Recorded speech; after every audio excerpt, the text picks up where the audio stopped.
Good morning, podcaster listeners. I always say podcasters, but I mean podcast listeners. Today I'm in conversation with the lovely, the one and only, the delightful Jo Haley, the image coach. That's me. It's you. So, you'd think Jo and I might have known one another for ages, but we haven't. We haven't at all, have we? No, a week? Yeah. But we've discovered we're beginning to discover things in common. Yes. Like them, or a slight health warning, heads up for anyone. There could be an occasional use of the F word, so please don't allow children to listen. What else? We both have birthdays this week. Anyone would like to send us gifts? Yes. Yes, gifts, cards, anything, lovely messages. Yes, that'd be lovely. Apart from that, we're just going to have a nice conversation as usual. So where I want you to start, Jo, if you don't mind, we can go anywhere with this. Yes. You were telling me the other day that you'd wangled yourself into the James Preece podcast. Yes. And now I'd never heard of him, and there may be a lot of my listeners, because we're kind of midlife, who may not have heard of him either, but I've been checking him out since you told me. Yes. And he's kind of I was going to say hot dating guru, and you can take that the way you like. That's what I would say, yeah. Yeah. And so what made you decide to be on his show? And how did you go about that? Well, actually, I've been in contact with James for about a year. And only because I knew that he worked with women, and I just think, and because of what I do as an image coach, I thought actually there could be a nice synergy there, because he's working particularly with people trying to find love, on first dates. And so I thought, because it's very difficult, I think, when you're getting dressed, because I think when you're getting dressed, if you're going somewhere special, you can probably over try. Yeah. Or you might have a tendency to show too much, but even with all that trying, if you don't feel like you, then you're not going to feel really comfortable. And obviously, if you're going out on a first date, you want to feel, yes, you want to look nice, great. I totally get that. But if you don't feel you won't feel relaxed, really. You won't be sexy. You won't feel like, you will feel awkward. And that's what will show. And the majority of men find in women, confidence is the sexiest thing. So I just thought, actually, when I saw that he was advertising his new The Love Machine podcast, not sure if I agree with the name, but hey ho. So I literally just reached out again. I was like, James, I want to be on it. Get me on it. And really, it was just as simple as that. So that's what I did. But what made you start following him at the outset? I think purely just to try and work with him, to try and understand the women he works with, and what are their real issues when they're going out on their first dates. What do they find the most difficult about trying to get dressed? So it was just trying to get in a way of trying to sort of collaborate with him in some way, trying to see if I could, rustle in on his clients, just sort of trying to see, what's in it for me, Yeah.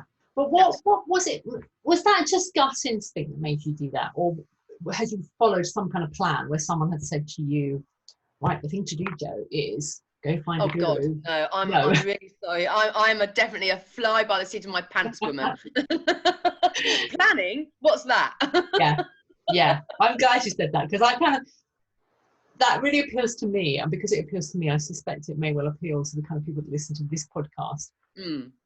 Because what you've actually done, when I'm following formulas and programs, and I often, I'm all about rule breaking. Yeah. But there's one that I've learned really recently, which is to do exactly what you did, to find, not necessarily just one, but several people who kind of resonate with you, have the audience you have the kind of messaging that you might want to emulate, not copy. And then you basically stalk them. you know, Yes. in a very legal way. And that's exactly what you did. And why I really love that story is because it really fits with this whole rule breaking aspect of who the hell said you should do that, you shouldn't do that, you could do that, you couldn't do that. You just went, I'm going to do it. But you know, it's so interesting you saying that, because I'm on a LinkedIn mastermind course at the moment, and the lady who's taking it, because I've got two businesses. So I'm the positive image coach, and I also have a health and well-being business. Now, for me, the two go absolutely hand in hand, because if you want to look good, you want to feel good. If you don't feel good, but you still might want to look good. So the way I see it is that I can work with my clients completely holistically. Yeah. So, but I was told on this course, I had to separate myself out, and I could either be the image coach, or I could be health and well-being coach. Which should I want to be? So I sort of went along with it for about, I don't know, maybe 7-8 weeks. And then, but the whole time I was fighting, because my gut instinct was like, but actually, for me, the way I see it, it's my USP. You know, I have got a little bit of everything. I'm almost like walking into a department store, you know, and I can help you with a lot of different things. And so to try and separate myself out, it's almost like I had to try and edit myself. And I just thought, why should I? You know, I am my business. I am a business owner, and I know who I am, what I am, and what I want to, what I want to do. And so in the end, I literally had to walk away from the course and just literally just stop, because I was fighting against myself. And how can you post on social media if you're not being true to yourself? And I really struggled with that. So, so I'm doing the course again. So I've gone back in round 2, glutton of punishment. But I've gone back in with, no, okay, you might be the expert in what you do, and I'm sure she absolutely is, but I know who I am as a person, and I know exactly the clients I want to work with, and I know what I can offer them. So I am not going to separate myself out into 2 businesses. I am one business, and I work holistically. So, yeah. Nice. It was a light bulb moment, I have to say, because I just felt like, Eureka! I'm going to do it. Yeah, and I think I don't know, I think it is women particularly, and also it kind of, everything comes to a point somewhere around 50-ish, where there's all of this, should I, shouldn't I, become like push me, pull you, don't you? Yeah. Because we probably, most of us, I suspect you've always been a little bit of a rule breaker, Jo. I suspect. Well, I am a convent girl. Yes, well, there you go. Enough said. But nonetheless, even if we're rule breakers, and I'm one of those, we still are mostly driven to spend most of our lives trying to do what people tell us we should be doing and how we should be doing it. Even if there is that voice going, I'm not quite sure. Is it? And then you get to this point where you've got a choice, haven't you? That's when you either step up, you go, right, okay. Yeah. All bets are off. The rules are mine. Yeah. This is what I'm doing. And plunging in, because you kind of go, hang on a minute. I think, well, I don't know about for you. For me, I got to about 50-ish, and you get to that point, you go, you're looking forward, and you think, I might have less ahead than I have behind. And so you don't want to compromise anymore. No, exactly. Is that what happened to you? What was your kind of moment of, you're not quite there yet, are you? Oh, I think my moment was, this is gonna, because this is such a fun podcast, and this is gonna sound really miserable now, but it's fine. We can pick it back up. Yes. It's a little, okay, we'll pick it back up. I'm gonna look serious now. Because I think for me, my turning point was, I had been in an abusive relationship for 5 years, probably probably 7 years actually. But it was abusive in every single way, you know, physical, violent, mentally, physically, you know. And I think really it was coming out of that where I really thought, you know what, no one is ever going to tell me what I can and can't do again. And I think I've always sort of held on to that a little bit. I mean, I'm not going to say it happened straight away by any means, don't get me wrong. But I think it was along with having that sort of attitude. Yeah. And also, I always remember my mum saying to me, however hard you've been knocked down, you always pick yourself back up and get on with it again. And she's right. And I always have done. Now, where that sort of strength in me comes from, I really honestly don't know. I think it's just a determination, because I have always been a lover of life. I mean, I just love it. I just think life is for living our best life. That's the way I see it. And so I really think it's from that whole experience and experience, you know, and obviously I think my childhood, you know, wasn't great, but it all led up to having that relationship. And I think, and then so after, you know, getting the strength to leave, because it takes courage to leave that sort of relationship. And I really think from then it was just, that's it. And I really have sort of, I haven't done it very well, I must admit, saying I'm not going to be told what I can and can't do, because I have ended up in relationships where I have still been controlled, but not in that sort of way. But again, I've managed to, you know, I love my husband dearly. We separated 8 years ago. We're not divorced, but we're separated 8 years ago. And actually he was very controlling as well, but in a way that he probably won't realize. But we are really, really good friends, which is lovely. And so I think really my sort of determination I think that's really the backbone of it for me, about having that, you know, don't tell me anymore because I'm going to do what I want to do. I think that's where a lot of it comes from.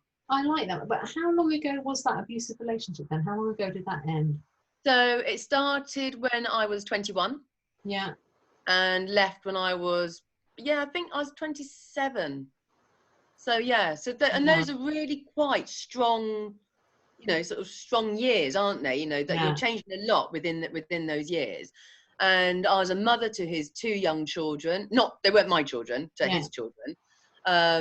So at 21, I had a 5-year-old and a 3-year-old.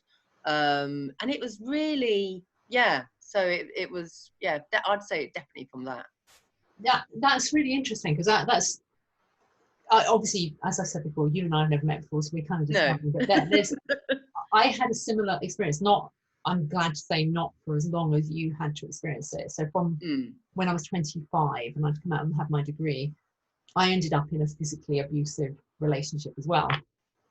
And thankfully, I managed to extricate myself within a year. Yeah. But nonetheless, those kind of people, they suck you under quite quickly. Oh my God, yeah. Yeah, but I echo exactly what you say about that, discovering a strength you didn't realize you had. And maybe it's just you and me, but I doubt it. We're not that special, are we? No. I mean, what do you mean I'm special? Unique, the word. We are unique. We're unique. But I'd come out of university and I'd got this job that I really, really loved. And then I was in this relationship, and he was, you probably had this, he was stealing my money. He was making me write fraudulent checks that he was using fraudulently. So I was at risk of actually being imprisoned. He was doing stuff like that. And I thought I could lose my job here. And that job meant everything to me. Like, I'd gone to university. I was in the career that I wanted. And like you, I thought, no, you know, I just suddenly realized how important my work was to me. So important. And that made me more determined and more dedicated and more committed to create what I created at that time. So I totally get you on that. Yeah. And it's really interesting. I mean, it's so fun, isn't it, how you meet people? Because as you know, as we keep saying in this podcast, and we've never met each other before, but you talking there about saying how, you know, about the fraudulent checks and, you know, how you could have been imprisoned. I had a very similar experience, because I was very naive, and because he was blacklisted for everything. So when we got, we lived together and everything was in my name, all the bills, the rent, everything. And when I left him, I literally went to the estate agents where we were renting from and just said, right, that's it. I'm out. I've left, nothing to do with me anymore. Didn't sign any paperwork or anything. Well, he didn't pay a damn thing, did he? Nothing. So I had the bailiffs come round. Oh, Christ. And for years and years, I have paid that debt back. I mean, it has just been a nightmare. But, you just think, oh, God. But it's quite interesting, though, because I was asked a question the other day, what would you change about your life? And it wasn't just me, but actually it was a question that one of my friends put out on Facebook, and she's a coach. And so many people had written, I would change the horrendous area, or I'd change those months when it was abusive, or I'd change, never got married, or whatever it was. But I literally just wrote, I wouldn't change a bloody thing. I have learned so much through the experiences that I've been through. And, and I think that I don't look at them as they have been a really bad part of my life, but I look back on it, and I look back at him, and actually we did have some really good times together. And I'm not by any means saying I look back on it with rose tinted glasses. Please don't get me wrong. But we did have some good times, obviously, otherwise I wouldn't have stayed with him. Well, actually I did stay with him because I didn't know how to leave. So that's a silly thing to say. But I'm sure there is so much I've learned from him, and and it's almost like it's a challenge, isn't it? And we all know on the other side of challenges, we can reap some rewards. And I think that's the way you see it. It's like, whatever obstacles lie in front of you, you have to learn a way to get around it, learn a way to get over it, learn to get under it. However, but you will be learning something on that journey. And I think, and that's how I view a lot of things, really. Oh, that's very impressive. I like to think, if I'm putting on my best, here's what I think I should think. Yeah. And I always tell people, don't do the shoulds. And someone said to me, they're lovely, I'm shoulding all over myself, which I love as a phrase. But for me, I found, whilst that was very good at crystallizing my intention in that moment, I found a lot of times if I had a regret, it's that I don't cotton on quick enough. You know what I mean? I have to wait to get really, really, really, really, really bad, and then go, perhaps I should do something about this. Instead of, I'd like to be one of those people that very quickly goes, just 1 second, I'm not happy with this. Learn to move on. I'm not that one either. Oh, good. It took me a few years to work that one out. Yeah, I think, it's part of it that we, whatever kind of woman we are, there's a little part of us that feels the need to fix things. Like, no, I can fix this. No, I can fix this. No, I can fix this. No, I can fix this. Yeah. Until we realise that actually we can't. We can't. Actually, it's so funny, isn't it? You saying that just takes me right back to when we ended up having a fight, of any description. As soon as it sort of had finished, if you like, I would always say, right, I'll make us a cup of tea and then we'll sit down and talk about it. Oh, wow. And you saying that about how we sort of like to try and fix things. Yeah. I've never thought about that for years, but that has come right back to me since you just said that. That's exactly what I did. Exactly what I would do. Yeah. Well, I think it's because there's something about abusive partners that identify something in us that says we're not fully confident with who we are. However we act on the outside, they somehow see, there's a weakness there I could manipulate. And they're very quick and very clever to make you feel like it's all your fault, that you are wrong, you've done something wrong, and therefore if you're wrong you must be the person to put it right. It's your fault. Yes. It's exactly what it's like. And I think you know, you probably think this when you see women slated in the popular press for not leaving men like that and not taking children out of those relationships. And I think, no, you don't understand. You don't understand that you just get you don't trust yourself to put on your knickers in the morning, you know. I might not be able to do this. I'm not sure I know how. Yeah, yeah. And I shouldn't joke and I shouldn't trivialize, because it isn't funny at all, ever. But I'm the kind of person that laughs about, I've got very black humour. But sometimes you just have to. I think so. Anyway, I'm sure we weren't meant to talk about this, but hey, I'm glad we did. Because I know, you know, like you, I come across women all the time who say, oh, I used to be in an abusive relationship. It is so common. Yeah. It's so common. Yeah. And that's the saddest thing, that actually is far more common than what we realise. But actually, I think, and this is a horrible subject, isn't it? But I think with COVID and lockdown, it actually highlighted it so much more, because it went up from, because you get one woman dies a week from domestic violence. It went up to 3 women a week during lockdown. Oh my God. I mean, or was it? I can't remember if it's. I can't remember if it was 2 or 3, but but it literally just, you know, doubled. And you just think, God, that's just, you know, we've all had horrendous, you know, lockdown has been horrible, hasn't it? But you put yourself into those awful situations, and I just can't even imagine what it would have been like, or what it is like. I really just, you know, hideous. I agree. Well, I think it's important that we talked about it. I think, you know, the more women, for me, this is part of that. This is one of the reasons, let me just share with you on this podcast. I'm not sure if I told you this before. Like a bit like you described with your business. I just I'm doing a podcast. There's no grand plan. I just knew it was kind of about midlife, and it was going to be my rules. It was going to be what I wanted to do. Yeah. And then I got people approaching me wanting to be guests, and they were doing, I think we did have this conversation on the phone, doing the whole, you know, I'm like part of it. You know, like if you do a book tour, you're promoting your book. Yes. You get seen on all the relevant places so that you plug your book or your film or whatever. And people do that on podcasts. You know, they have something they want to sell and they want to go on a podcast tour.